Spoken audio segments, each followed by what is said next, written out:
So guys, ito na ang card collection para sa Jollibee collaboration sa Mobile Legends. So paano nga ba gawin to? So unang-una, i-follow mo muna ako.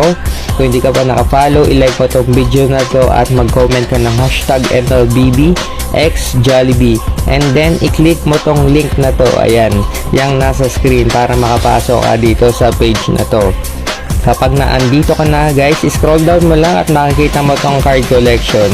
So ako kasi is kompleto ko na yung card collection.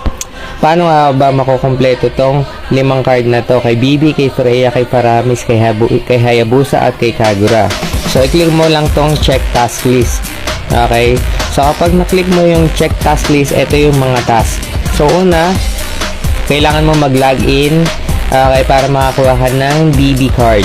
Okay, and then next, i-click mo tong, ayan, watch the MLBBXJollibee PB. So, ayan, papanoorin mo lang yung video nila sa TikTok. And then, pangatlo, kailangan mo mag-post ng content na may hashtag MLBBXJollibee. Okay, yung content nyo dapat is MLBB related.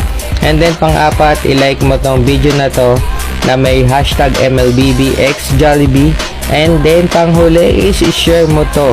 Okay, para makuha mo yung panghuling card. And then, kapag nagawa mo tong lahat ng task na to, okay, makukumpleto mo na tong limang card na to. Okay, at sa baba makikita mo tong mga rewards. So, possible pwede kang manalo dito ng cellphone.